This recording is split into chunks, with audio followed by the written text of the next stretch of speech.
Each of us is the protagonist of our own myth, an epic we get to write and rewrite every waking day.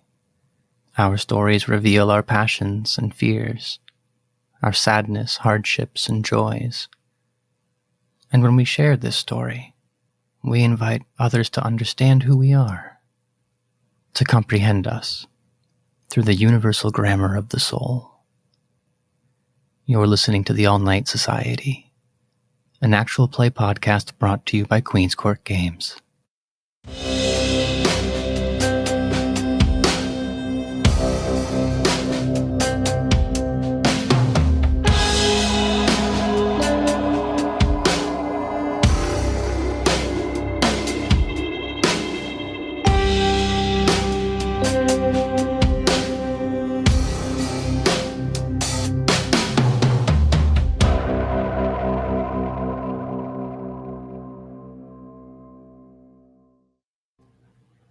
Ivy LaRoux slumps in the passenger seat of a worn-out Lincoln Town car, staring into an empty parking lot on Chicago's North Shore. The Tremere is grunge and pretty, with a wash of new goth and an Orange County accent that belies her commanding intellect. Whatever meeting the sheriff insisted she observe tonight is running late, hours late, and colleague Joshua Crozier has turned to small talk to break the silence. Bored, Ivy chooses to indulge the Banu Haqim. My life before all of this? You are asking about something I haven't given much thought to in a long, long time. At their best, my younger days were spent excelling in everything, drinking up the myriad accolades the world saw fit to bestow upon my wonder. I arrived in this world blessed with incomparable intelligence, the capacity to master any skill or subject I deemed worthy of my time. I was, as my violin teacher called me, a wunderkind. And at their worst, well, I spent a lot of time suffocating under the weight of inferiority. My older brother, Connor, he was also a wunderkind, etc., etc., but with a 3-year head start. Imagine what that's like, being the second genius, the second prodigy. Imagine being incomparable, but not. I'd love to sit here and blame it all on the patriarchy, railing about how misogyny kept me down, but my parents weren't like that. It really was just a case of Connor came first. You were valedictorian? So was Connor. All-state athletic title? Just like Connor. Full ride to your first choice university? Connor must be so proud seeing his little sister follow his example. I just wanted some of that for myself, you know? Some praise that wasn't soiled with my brother's accomplishments. To the point, I even tried to game the system, looking for a box that Connor hadn't already ticked, a trophy he hadn't already won.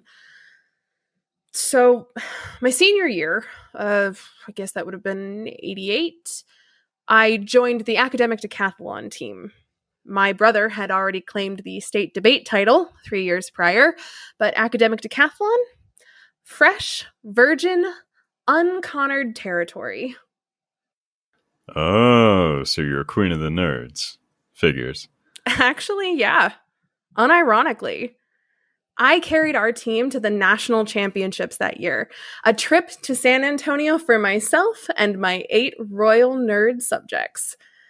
Without getting too into the nerdy weeds about it, academic decathlon covers DECA events. I'm sorry? DECA. 10 in Greek. Jesus.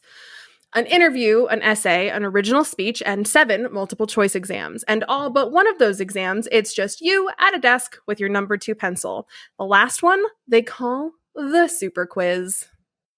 Wait, seriously, they call it the super quiz? 15 questions, all answered on the spot in front of a big audience. Of course, I nailed it. What disease brought down the Han Dynasty? Smallpox. First colony to gain independence in Africa? Libya, followed by Sudan, Tunisia, Morocco, and Ghana. Dolly Madison was the first presidential spouse to be referred to as First Lady. Donatello used wax casting to produce his David statues in the mid-1400s, and the Iiuwa is the stone believed to keep the Ogbanji bound to the human world. And hey, not that they asked, but that comes from the Odinani spirituality of southern Nigeria. And you've hung on to that for all these years? 4 gold medals. The highest individual score of any participant in the contest history, and the special joy of knocking J.J. Pierce off their 3-year win streak. And all of that in front of my mother, who for the first time in 6 years had finally bothered to show up to one of my events. After the awards ceremony, when the excitement had died down and folks started clearing out, I found her in the crowd. I was beaming, awards in hand. This was it. This was my first. She looked me straight in the eye without acknowledging a single one of my accomplishments and said, "For goodness sake, Ivy, pull your shoulders back. You look sloppy." All of this against the back wall of the auditorium, because she hadn't even bothered to find a seat. 9 months. 9 months of studying and coaching and writing and researching and memorizing and rehearsing and making clear to my teammates that if they didn't want to keep up, they could find a different hobby because I would not let them drag me down. I was not doing this for the camaraderie. All of that, by the way, while also maintaining my honor status, keeping up with track and field practice, and preparing for my violin competitions, all of it culminating in this grand victory, and my mother only found words to criticize my posture.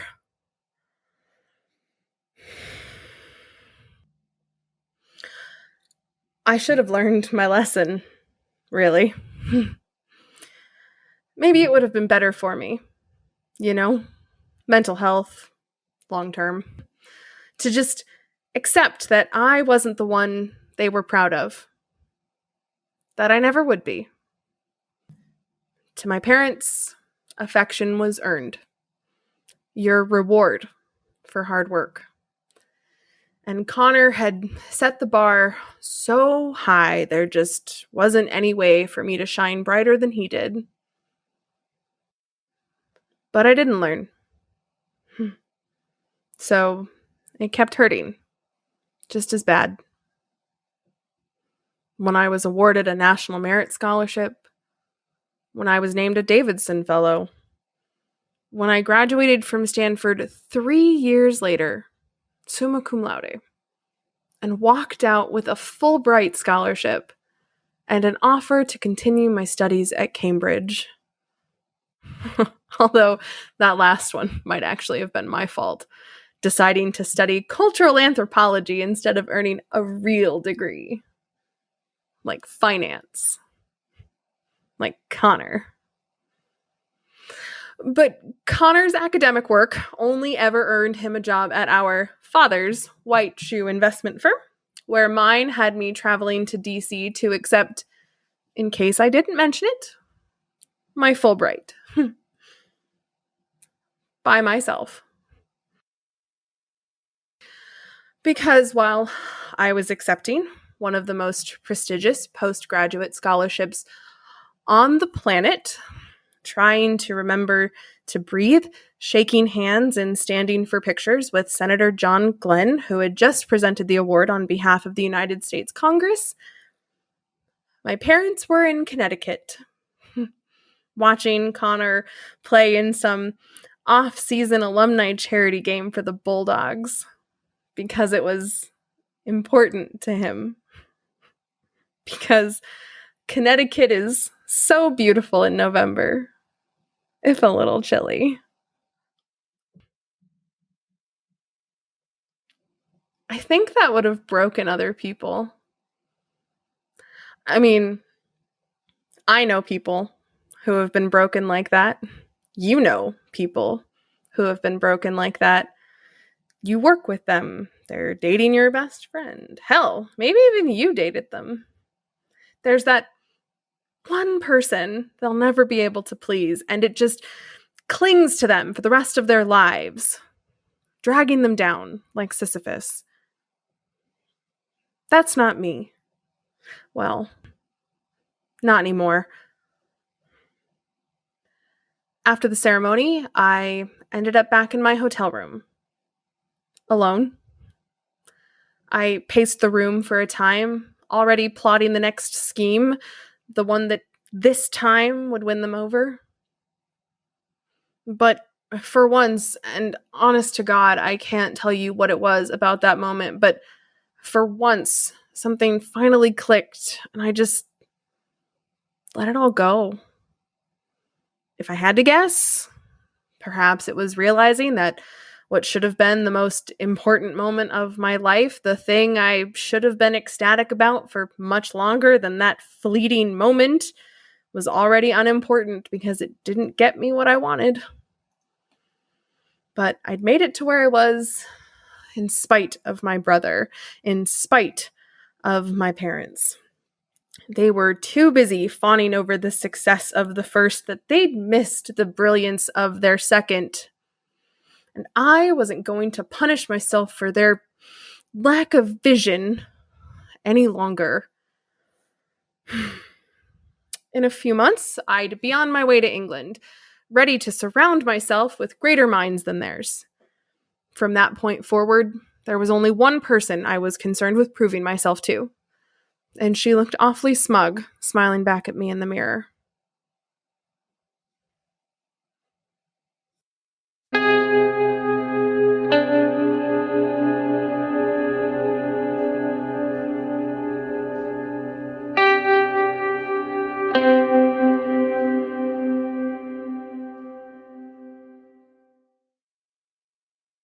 Joshua Crozier sits perched atop an uneven bar stool, a gaunt and serious figure steeped in the aromas of stale smoke and spilled liquor typical of bars like these. Here, the background noise of Kindred society is muffled by the clatter of pool cues and empty glasses. He smiles into the watered-down remnants of a Jack and Coke, a drink ordered out of habit rather than desire, and regales his Nosferatu colleague with another story. Right. So, that Boston Police Department corruption case back in 1980? You ever hear about that one? It was a pretty big deal at the time.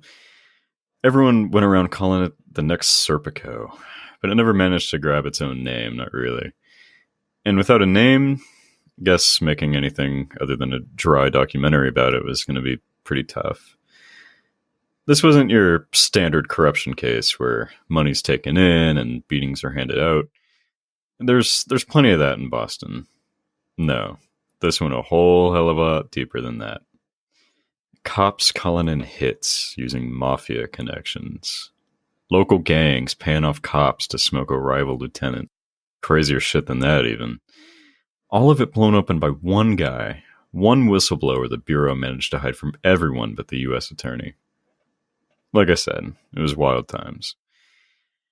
The verdicts, they landed on the front page in 1980. The things really kicked off in 76, maybe 77. It wasn't too long after I started seeing my girlfriend, Rachel. Someone had started sending anonymous tips to the Herald. A new lead every week, outing a cop or a friendly for something shady, something morally ambiguous, something downright illegal. It started small.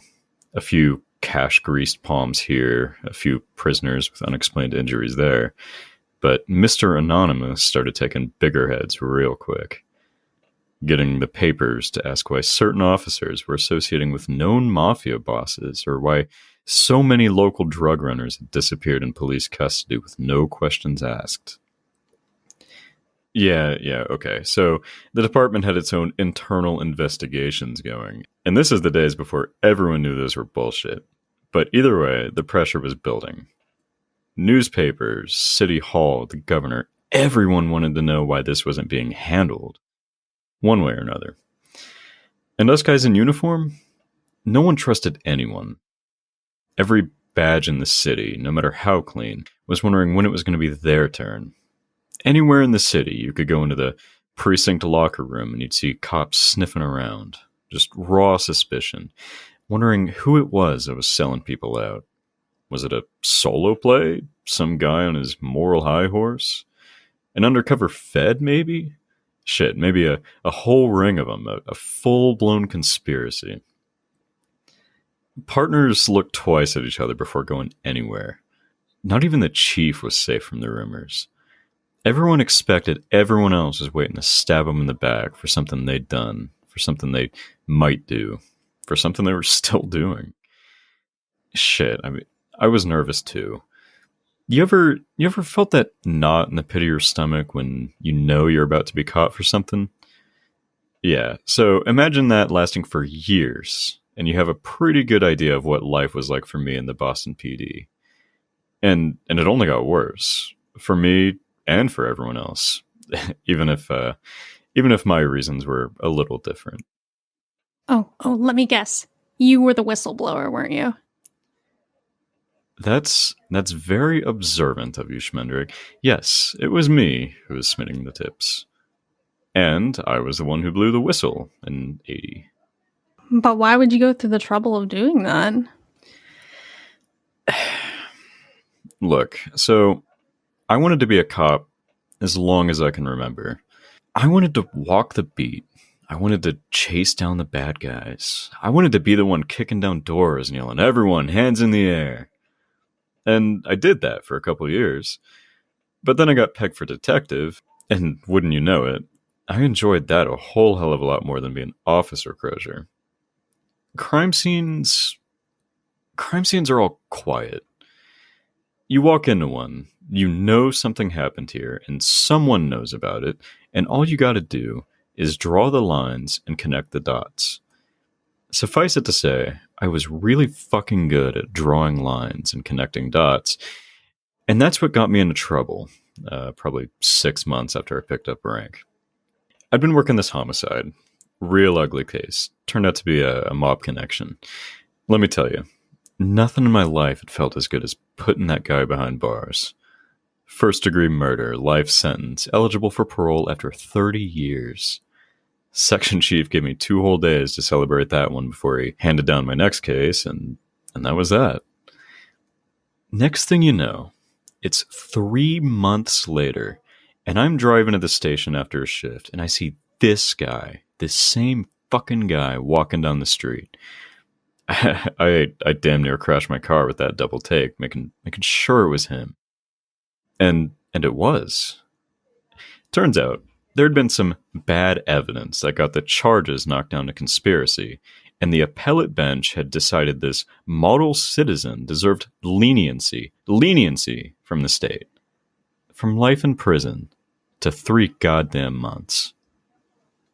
Oh, what the fuck, Joshua? I'd have raised hell about that shit. Yeah. And I did. And I got a lot of, "Man, that's not right," followed by a shrug of the shoulders and a, "But hey, what can you do?" I was naive, but that got me paying attention real quick. Drawing lines, connecting dots.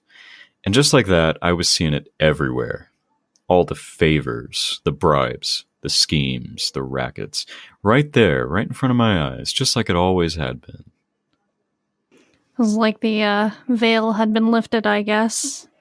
None quite as zealous as the freshly converted. Yeah, something like that. Honestly, even after all this time, I can't explain how I didn't see it earlier, plain as it was. Hell, it was one step away from being water cooler talk. At least, being so open, I got to skip that period of denial. And poof, just like that. All my ideas about what police officers were and how they operated were twisted, shattered. I grew up a lot in those next few months. Hardened, I guess. Sure, I was still proud of my work, my attention to detail, my ability to see justice properly served. none of that changed.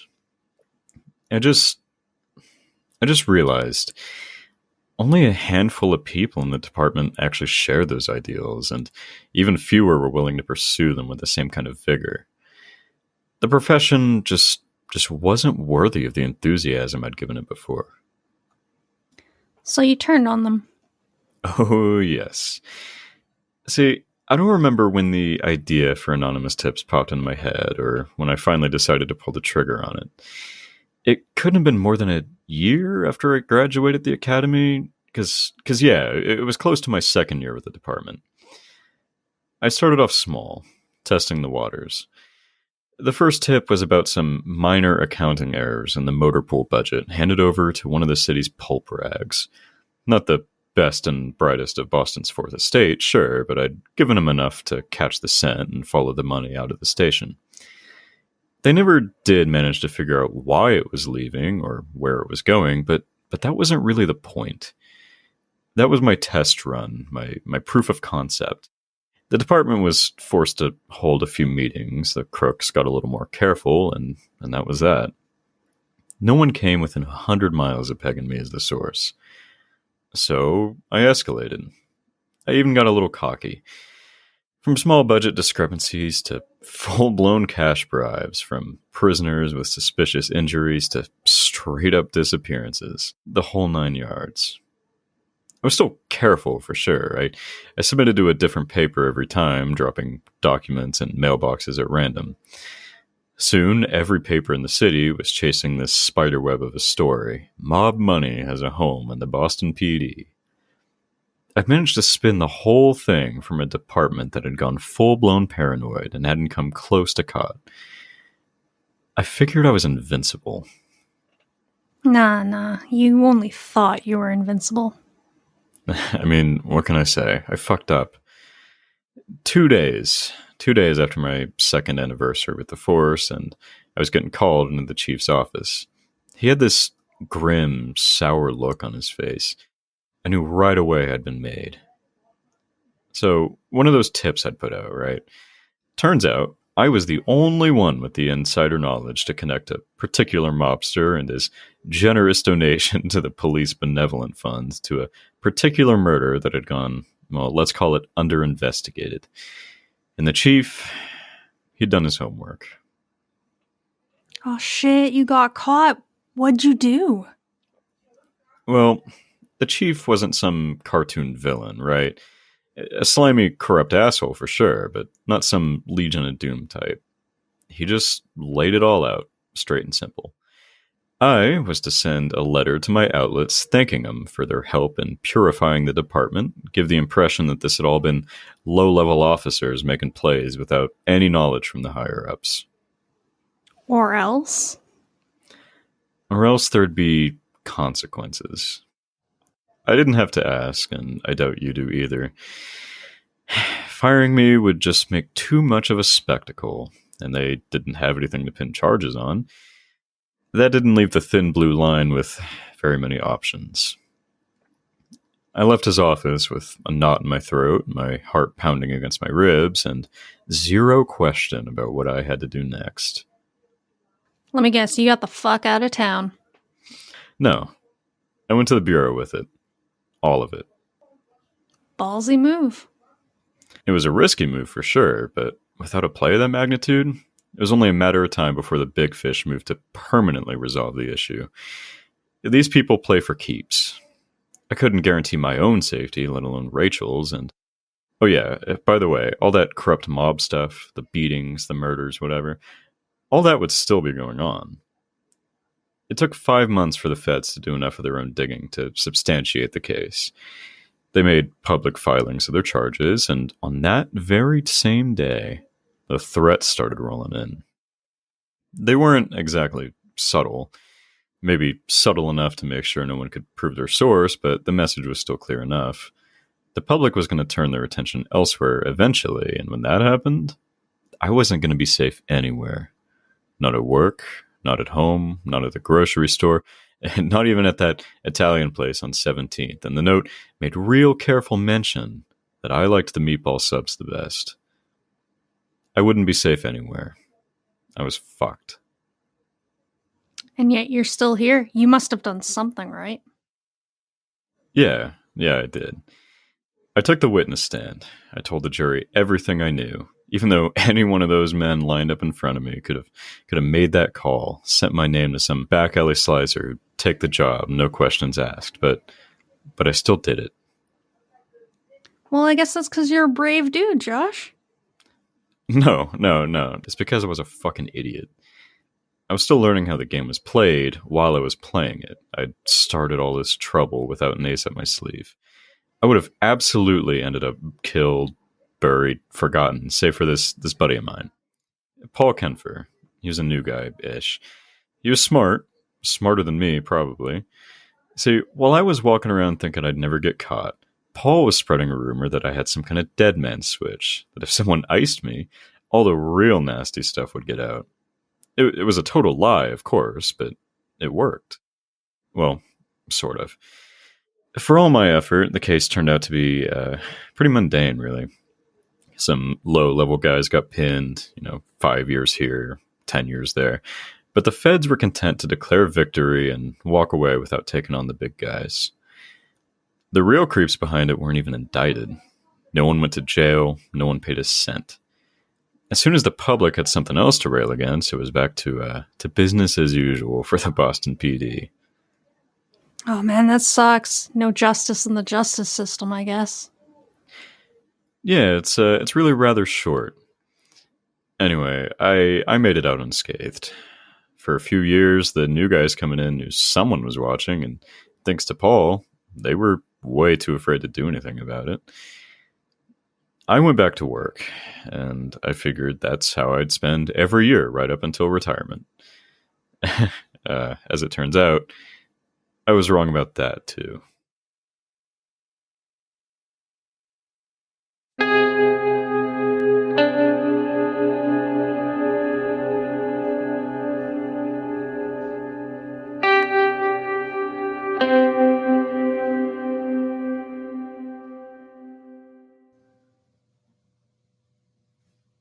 Schmendrick hunches in the technicolor glow of a computer monitor, alternating between bursts of frenzied keystrokes and long, still silences. Between her closed-off posture and oversized wardrobe, it's difficult to make out the mottled, greasy skin that defines her particular version of Cain's curse. Without looking up from her work, she interrupts the quiet with a question. Do you have regrets? Excuse me? Regrets. Like, you look back on your life and wish you could have done something different. Like, if you just changed one choice, somehow, somewhere, things would have just been better? I think everyone has regrets. True. You seem a little bothered. Did you want to talk about it? Sure. I was just kind of thinking about this. My career, if you could call it that. And how it basically ruined my life. I mean, don't get me wrong. I love what I do. There's this challenge to it. Unlike anything else, really. It takes a special kind of person to read between the lines of code and instantly perceive what those random strings of letters and numbers actually mean, and how you might be able to manipulate them to your advantage. Take the right code, add the right commands, and now you've got a program looping infinitely inside of itself. A worm tearing through the guts of a network, bogging down the entire system. All that with the power of a keystroke, and damn am I good at it. Great at it. But it didn't come without a price. Let's play a game. It's called Look at Me and Try to Imagine Me as a Child. What do you see? Solitary book nerd. Yeah, that feels like the right answer, doesn't it? But nope, bzzzt, wrong. I was a certified cool kid. The kind with tons of friends, who went to tons of parties and coordinated her outfits with the other certified cool kids every day. I got good grades, teachers loved having me in their class. I was a popular, charming angel, the exact opposite of the antisocial computer nerd, and yet, well, here I am. Okay. So what changed? A lot of things. Not all at once, but, one after another, after another, after another. It started in my preteen years, I guess. My parents were getting real big into their careers, hunting down that next promotion. And hey, that was fantastic. They deserved it. And as their kid, I really wanted to cheer them on. But that's also, a really shaky stage where you're almost a teenager and making all your decisions from a place of complete ignorance. But you go nuts anytime someone calls you out on it. So they're both full speed into their work, and every day the apple of their eye becomes just that little less shiny. Everything started to just fall apart. I was skipping volleyball practice, mouthing off in class. My grades started slipping, and there were no more matching outfits. Then, right when you think it can't get any worse, bam! Divorce. My parents were neglecting me, and they were neglecting each other, and this whole life we had unraveled into a big, gross mess of nothing. Then the typical divorced parents thing started. They tried to bribe me into good behavior, and that's how I got my first computer. You know how sometimes you've just had this shit awful day, and you go out and buy yourself something nice because, you just need to feel better? And it works for like a few hours or maybe a couple days, but that glitter fades away and you realize all those feelings you were trying to cover up are just still there. This computer, it wasn't like that. The screen was somewhere I could go to hide from those feelings. I stopped doing any sort of extracurricular activities, stopped hanging out with my friends. I traded all of that for circuits and keyboards and programs and the warm green glow of the computer screen. A week turns into a month, and a month turns into a year, and just like that. I mean, I'd given up on my parents, but I think that's also when they gave up on me. I was dead to the world before I was, dead to the world. Schmendrick? I barely made it through school. Yeah, there were some classes I managed to survive because the material just came naturally, but the rest I just skated by. Not that I cared. I knew I was good with computers. Really good. I'd started making a name for myself in some pretty exclusive circles. Who cares if Scarlett almost failed high school? Schmendrick, me, I was famous. Sort of. I was the person with the technical know-how to get you what you wanted.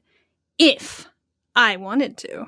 And that could be a real roll of the dice for some people because, I don't know, maybe it was because my parents were both cops, but I had this real strong moral compass. Want to break in just to look around? That's fine. Dig up some dirt on a corrupt a-hole? Let's go. Rip off some average Joe's credit card? Nope. No thanks. Not my style. And it wasn't just online stuff, right? I remember this one time, oh god, my dad was so mad.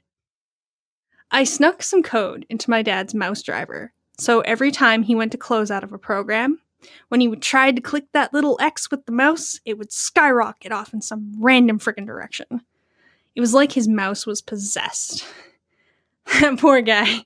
He actually sat me down at his computer and asked me to fix it for him. And knowing how he felt about my hobby, that was a big deal, right? So we go through the whole debugging process, and he's just in my ear the whole time saying, See, that's what it's doing, Scarlett. Can you fix it? And sure, I could, but you can't just expect someone to tackle that kind of issue. Real serious stuff without payment, right? Say a new video game, or some hardware upgrades. I can't actually remember what I asked him for, but man, I was such a pain. But I mean, yeah, aside from Dad yelling up the stairs, Scarlett, dinner's ready, or Scarlett, my computer is acting up again, I didn't do much interacting with real people. It was all online. People I met through hacking circles, yammering in whatever mashed together code passed for a chat program back then. That's around maybe the time I met Ghost. He, maybe she, they were a huge name in the hacking community. I mean, I was a big deal, yeah, but compared to them, I was just another script kiddie.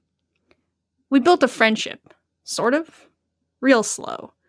They'd taken an interest in some of my earlier work, and I guess I became their apprentice, at least once I got over being the, giddy, starstruck mess who couldn't believe someone like that had taken an interest in me. That apprenticeship led to my magnum opus, my craziest, riskiest, most daring hack ever. I was going to hit the public right where it hurt the most, an act of vile criminality targeting one of the single most important institutions in the whole country. Doctor Who. Right when people were sitting down for the most sacred of evening rituals, I was going to steal control of the airwaves. It took a lot of hard work and plenty of ghost resources, but my god was it spectacular. Okay, so the performance was a little lacking, but for 90 whole seconds, the city of Chicago played audience to whatever random nonsense I blurted off the top of my head. Doctor who? Oh, right. You're old. Okay, well, everyone was talking about it. Newspapers, politicians, TV stations. They still talk about it, all right? I have a Wikipedia page. I'm a YouTube meme. And I get to read the comment threads and think to myself, aha, you fools, it was me all along. How little you know. Man, trolling those comment threads. Right. Comment threads. Those are definitely real things that I know about. Okay, come on. For years, I thought the only person who would ever see me, the real me, were my hacker friends. And now everyone got to see me. For 90 seconds, they got to experience Schmendrick. I was this joyful little miscreant who bounced into their lives, shaking their hands, blurting out, hello, how do you do? Great, goodbye, all in the same breath. Alas, all that rebellion has to come to an end at some point, yeah? I'd sort of forgotten that my father was still a detective, and a damn good detective. And thinking I could pull off a stunt like that, right under his nose and never get caught, that takes hubris. The kind of balls that gets you a page in the Guinness Book of World Record balls. It was my birthday. I remember because I always wanted computer parts, and my parents knew they were never going to remember which parts they should buy, so they always gave me cash and sent me to the shop on my own. When I came home, my dad was just at the kitchen table, just sitting there, staring at me with that dad look, the kind that automatically sends a shiver down your spine. He spoke slowly, like every word had its own weight that needed to be carefully measured before it could be understood. No gifts, no happy birthday, Scarlet. Just a cautionary tale. Clear instructions to get my life back on track. Because the path you're on has real inevitable consequences. To this day, I don't actually know how much the old man knew. Maybe it was just a hunch. Maybe he knew every detail. But the message was clear. The time for a play was over. He wanted to set me straight, but, well, that's the regret. It's not like I told him to go fuck himself. Not literally. But I moved out to New York with my mom, and really, what's the difference? I had my chance to be human. I could have followed my dad's advice, put the computer away, and go back to the friends and the parties and the matching outfits. And I fucking blew it. Now it's like trying to hold on to grains of sand, except the sand is everything that made me human. And I've got these monster Nosferatu claws instead of fingers. The harder I try to scoop it up, the more I lose. It's just watching and waiting and clinging to those last vestiges. Holding on to what I can until the last grain is gone and only the monster remains.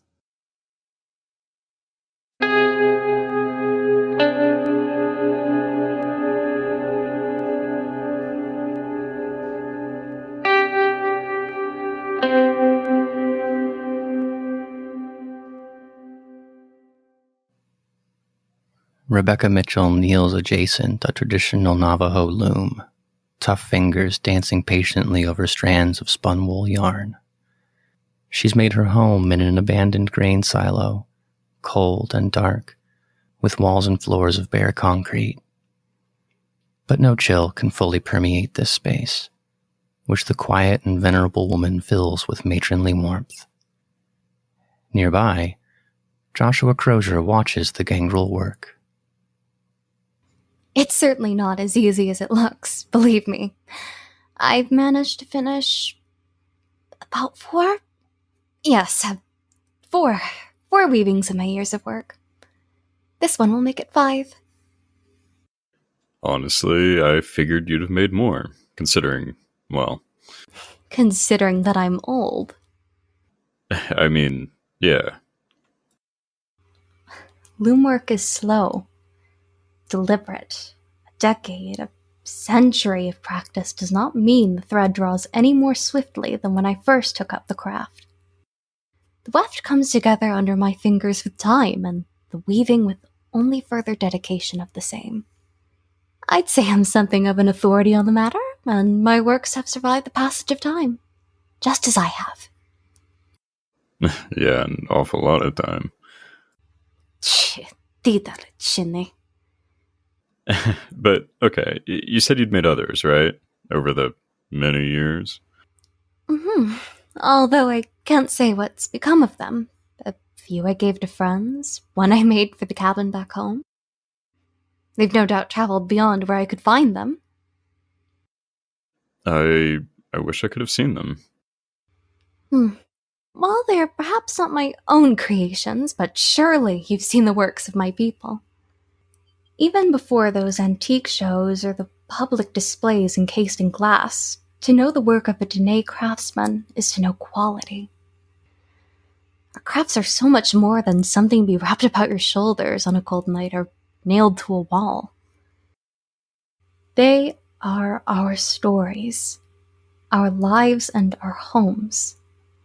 And like the threads of our history, they are strong, carefully woven. To unravel them is impossible. That they continue to exist, that I continue to exist, is no incidental stroke of luck. I wonder, what became of my first piece? It was a glotchun, a thick wool blanket. Now, even as a little girl, I'd helped my Masani with her own work. She was a small woman, bent by the weight of years, always with her gray hair pulled back. I would come along and shear the flock, spin their wool, and study her careful work at the loom as she brought those strands to form. But to take up the craft yourself, that is something sacred. Every stage from that first step out into the pasture to the moment your fingers settle on the loom is as much a ritual as it is labor, and that ritual is deeply personal, unique to the individual weaver. And as the fibers come together, we always leave a single mistake in every weaving, because, as my grandmother taught me, only the creator is perfect. We do not create perfect things, because we are not perfect.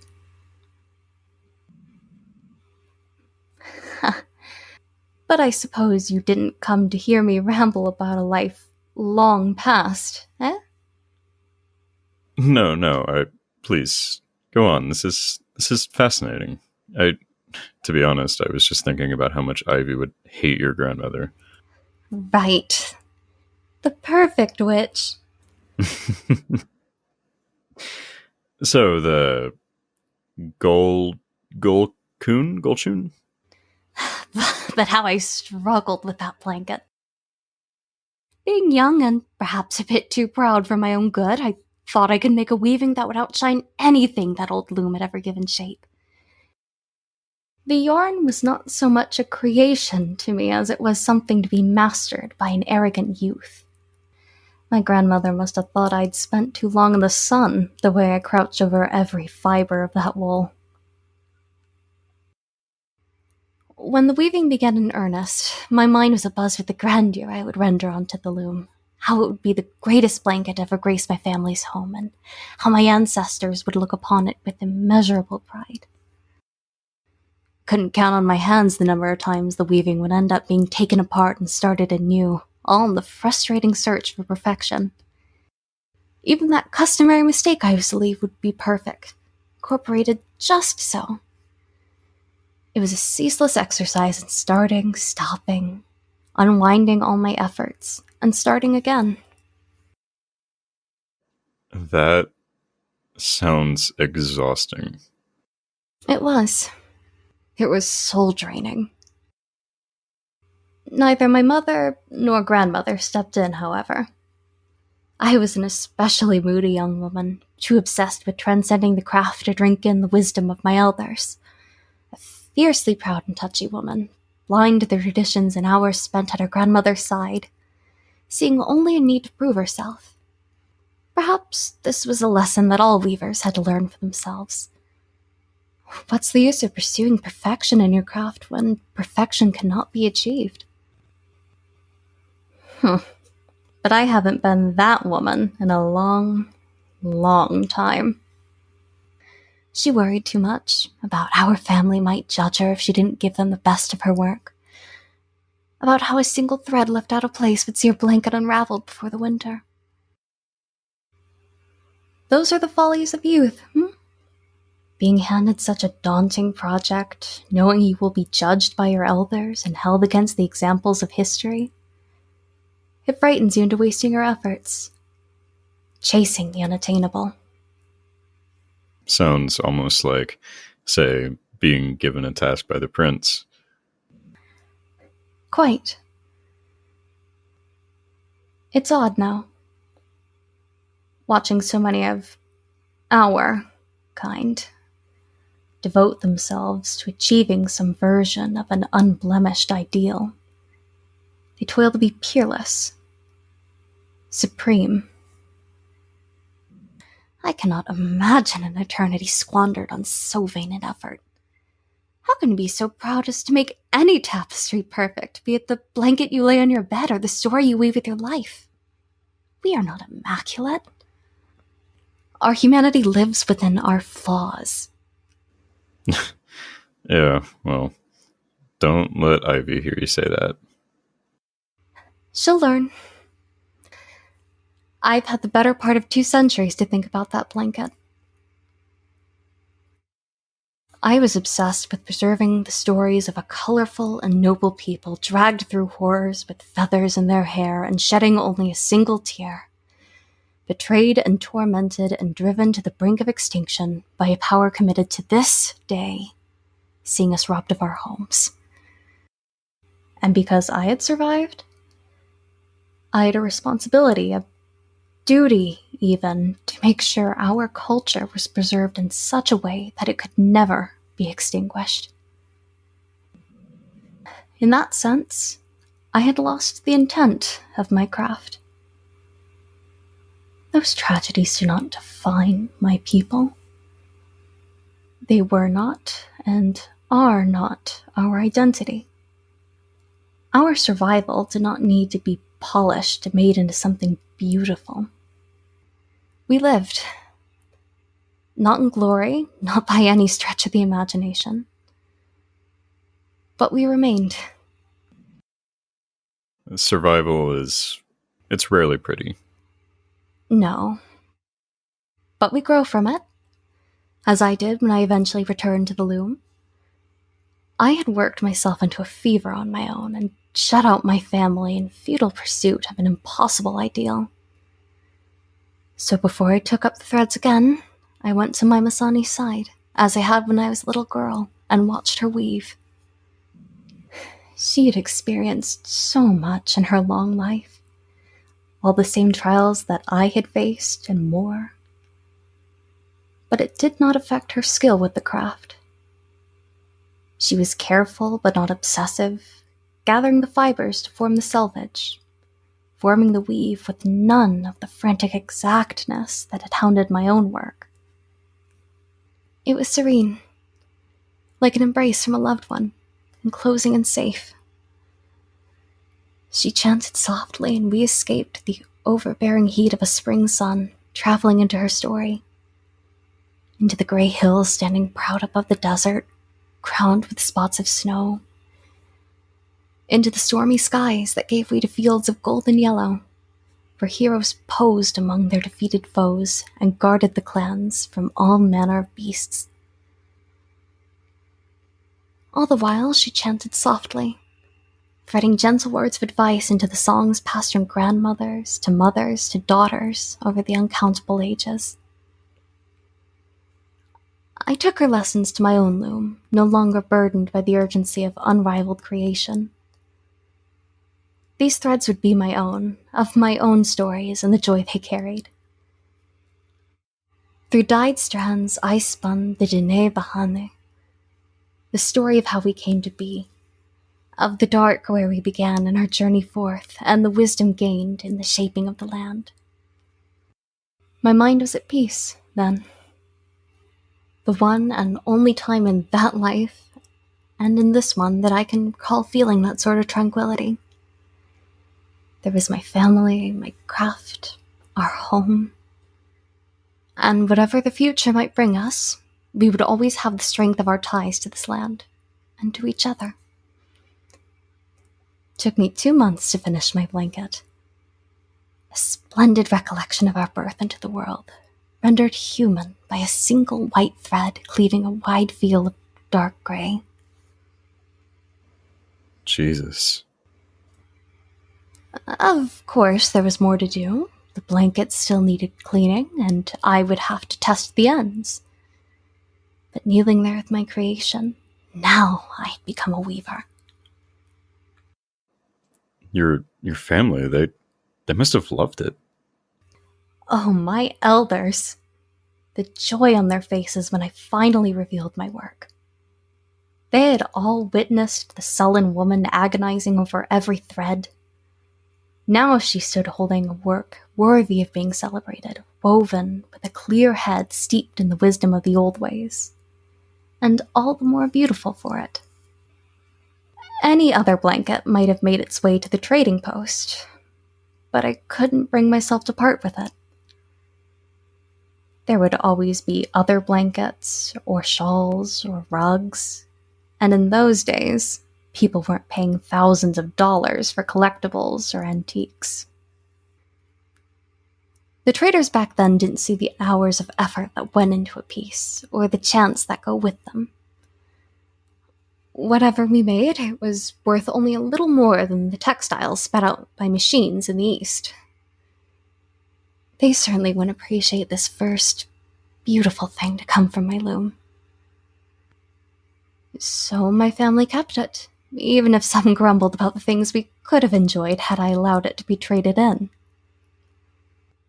I'm sure they were grateful in the long term, though. After all, if your daughter were to vanish forever into the night, you'd want something left of her, wouldn't you?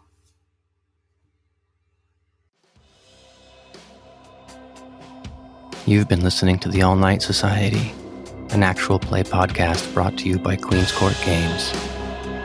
If you enjoyed your stay, be sure to subscribe on your favorite podcast app. For more content, including exclusive art and audio, follow us on Facebook or Instagram at Queen's Court Games, or on Twitter at Queen's Court RPG.